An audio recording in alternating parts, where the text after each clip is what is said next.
Hello. I'm not entirely sure how long this is going to go, but I feel I need to give a bit of an overview of what you've been reading and talk some about it. And so we'll get right into it and cover a few things. As you read through the prologue, I'm sure there are a lot of things you noticed, probably some questions you have. But let's start with looking at the prologue and some of the things here. In this modern translation by Neville Coghill, it talks about the opening lines of the prologue. It says, "When in April the sweet showers fall and pierce the drought of March to the root." So you're talking about two seasons, and particularly it was in England. March was viewed as a very dry month. April was a rainy month. This is the beginning of spring. This is the season here. And it says, "And all the veins are bathed in liquor of such power." The liquor being the rain that is infusing the roots and going to bring them to life, and brings about the engendering of the flower. So flowers begin to bloom, again talking about spring here. When also Zephyrus, with his sweet breath, Zephyrus, an allusion, Greek mythology, a deity there, exhales an air in every grove and heath. So this is tree grove and field, upon the tender roots, and the young sun, young because season, again, his half course in the sign of Ram has run. A reference there to one of the uh, um, astrological symbols. And the small fowl are making melody that sleep away the night with open eye. Talking about the birds. Again, the birds also have spring fever. They are awake all night. Is the implication here. So nature pricks them and their heart engages. And then people long to go on pilgrimages. So he sets up this whole scene. He refers to nature, refers to seasons, he refers to the wind, he refers to the astrological signs, then he refers to birds, and all of these elements of nature are in concourse or in agreement with the ambitions of humans. Humans also then express these emotions, this sense of newness, of a desire for renewal, and they want to go on pilgrimages. They want this spiritual experience, this to augment the sense of new beginning. And palmers long to seek the stranger strands of far off saints hallowed in sundry lands. Um, Again, religious people wanting to go off on these described pilgrimages for religious purposes, and especially from every shire. So now he's focusing not the general statement about pilgrims everywhere or people everywhere wanting to go on pilgrimages, but specifically in England, he says there's uh, a intent interest in going to Canterbury. In England, down to Canterbury they wend to seek the blissful, holy, blissful martyr quick, to give his help to them when they were sick. The idea here being that they want healing. Right? They're going to the martyr because there's an acknowledgement that they need healing. And that introduces the book in many ways, because this story is an estate satire. It is going to talk about social problems, social disease. The disease that plagues the society of the time is one of inner conflict, and Chaucer is deeply aware of that. And so the story that they tell, the tales that are told as they go down to Canterbury, are going to highlight or illustrate the diseases that exist in the culture and, of course, in the individuals, as it will often expose the moral failures and the character problems that these individuals have. All of this ties together nicely, starting with the condition of the land, the need for the springs, so not the springs, the showers of April, March being dry, the need to bring forth the flowers, the need for this quickening wind of Zephyrus, and then it goes on in all these different images that are uh, invoked to highlight and illustrate what's going on. Let's then talk a bit about the characters that Chaucer describes. He starts with the knight. The knight is an interesting man in many ways. He is from the noble class, obviously. He is described with great detail as being noble. Some scholars have debated whether or not Chaucer is critical here of the noble class, and if there are not some sort of chinks in uh, the armor of the knight, as we see some things about him that are a little bit odd. One scholar has gone through and noted that all of the battles that are listed for the knight are battles where Christians actually used mercenaries uh, to fight. And so there's some debate as to whether or not this knight is actual nobility.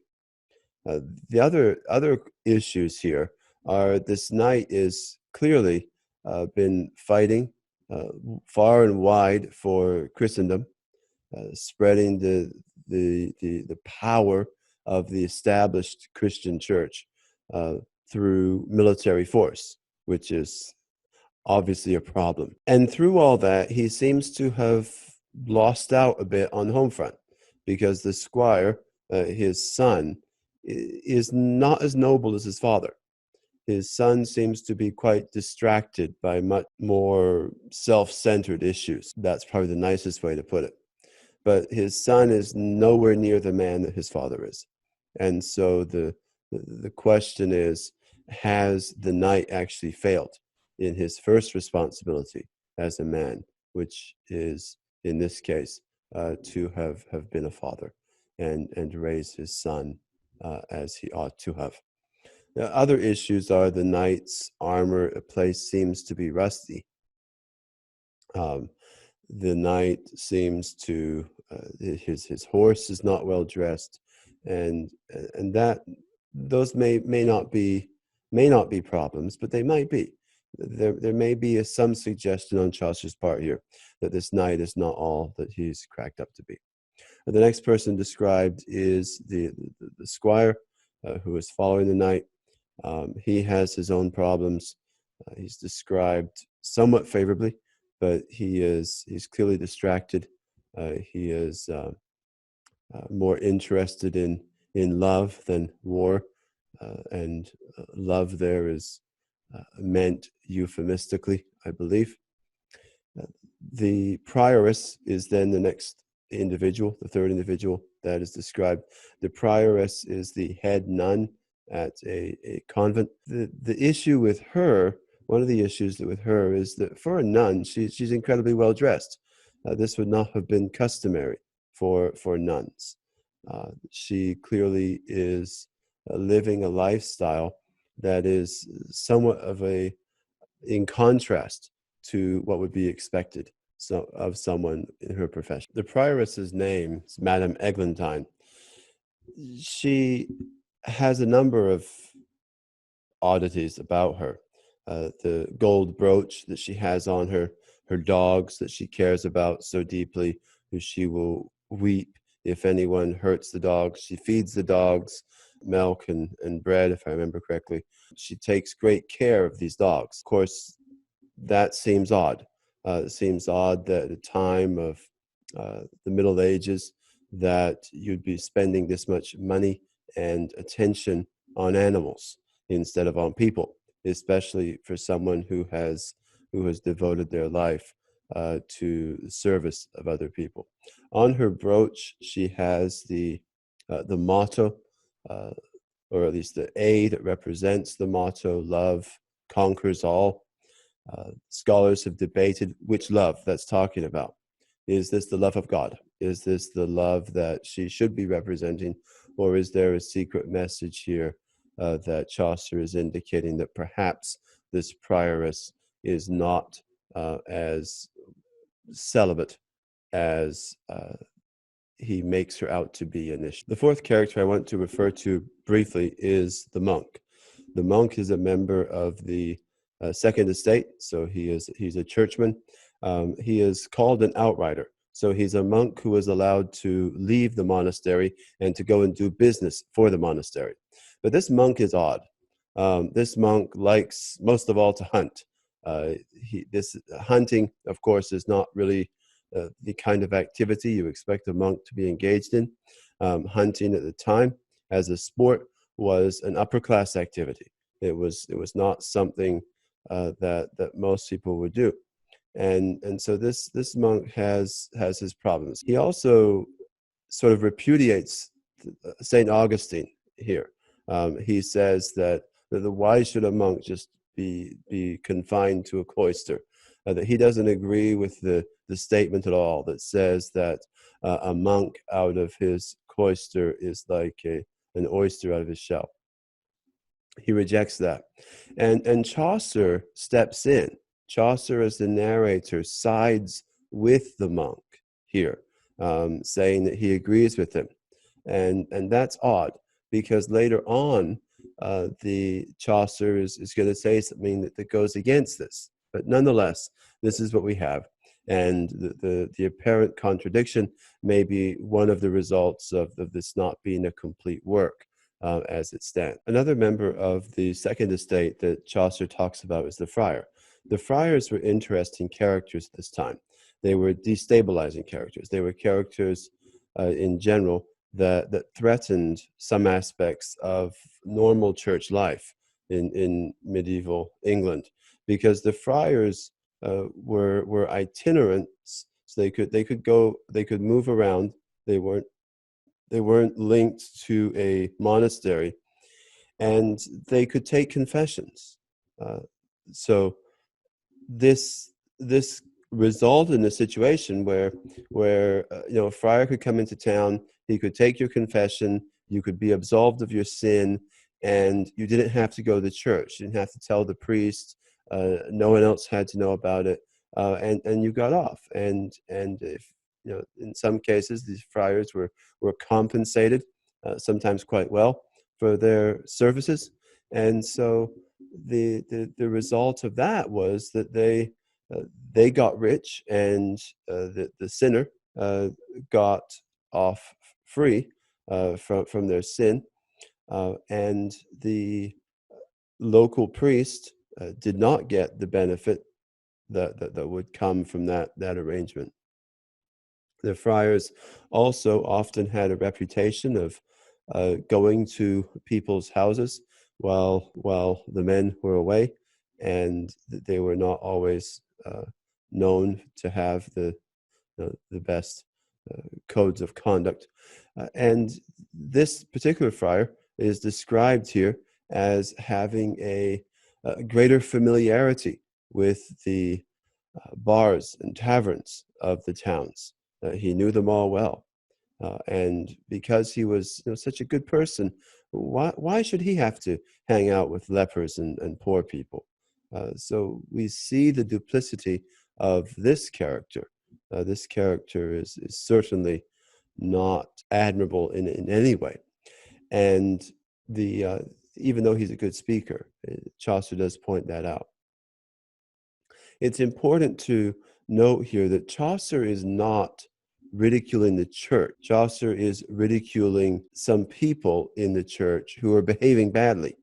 And this friar is definitely one of those who is behaving quite badly. Chaucer then goes through a number of other characters, including the clerk, the student or scholar, who describes in detail who gladly would he learn and gladly would he teach.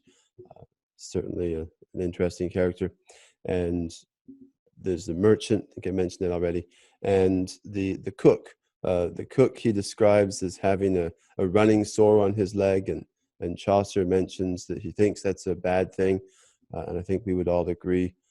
Certainly, we don't want people with running sores uh, cooking food for everyone to eat.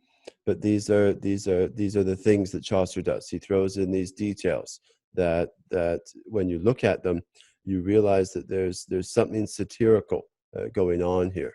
That Chaucer is pointing at or needling the, the failures of human nature and human society.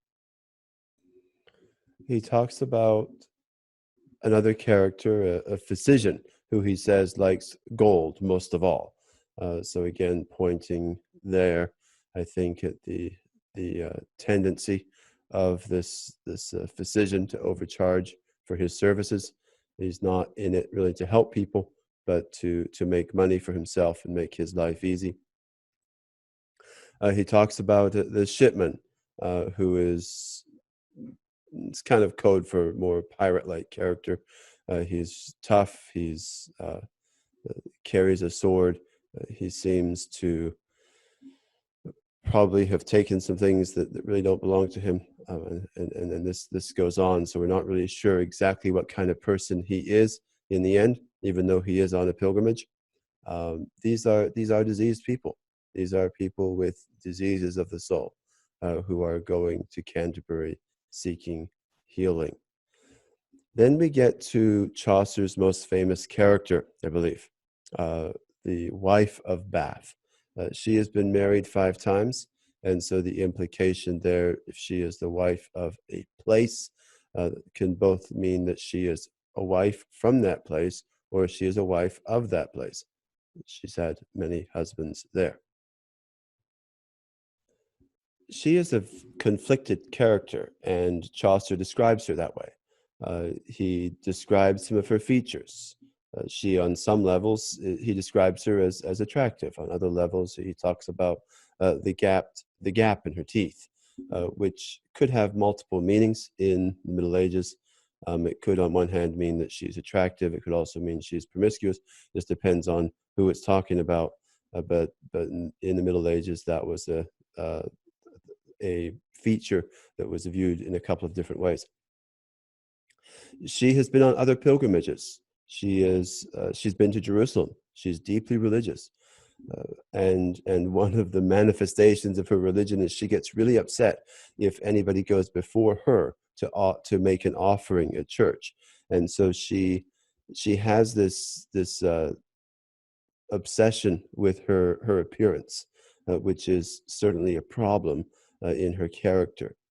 And so again, we see what kind of person she is, and we see that Chaucer is describing a very human character, a person with perhaps some strengths, and also perhaps, or with also clearly, some real failures. Chaucer then goes on to describe 2 characters who are brothers, the parson and the plowman. These 2 characters are 2 of the most, maybe the most, admirable characters in the story. They are both industrious, they're hard workers, they care about other people, they do their job diligently. The parson speaks very clearly of his understanding of his role. He talks about how if the shepherd is dirty, if the shepherd is covered in filth, how can the sheep be expected to be clean? And so he takes his responsibility of moral and religious leadership, spiritual leadership seriously, and he strives to live up to that. And he seems to, in the description and in his tale, he seems to do pretty well at that. As he talks about the dangers of money and the dangers of greed and other ills, moral failures. The plowman is a man who works hard with his hands, who doesn't take advantage of situations. Plowmen at this time in the Middle Ages had started to become a little bit more wealthy than they had been before, whereas agricultural laborers had been extremely poor in the past with the Black Plague wiping out so much of the population. An accomplished plowman became somebody who the landowners would actually bid on to get them to come and work. They'd offer them higher wages than their former worker, their former employer, in order to pull them away and get them to work for them. And so some plowmen were becoming more wealthy, but this plowman, it says, would work hard with his hands, whether he was paid or not. There was a diligence in a sense to help others, more than just to make a quick buck. Chaucer then describes the miller.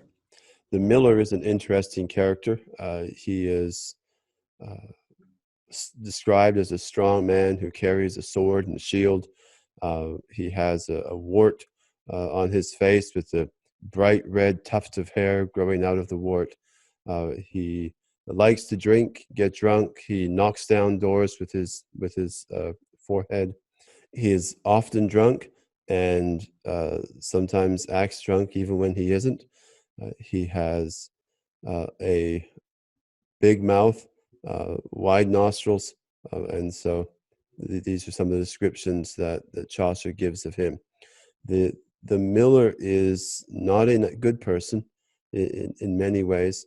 It talks about him having a thumb of gold. That means that when he's weighing out your flour, his thumb would be on the scales, making gold for him and costing you more money than your flour was really worth. He talks also about a manciple. A manciple was a person who was a purchasing agent for a law firm. The manciple is described as knowing exactly how to embezzle money from his employers. He is cunning and knows how to work things so that he can make money without his employers realizing that he's overcharging them for the things that he's purchasing.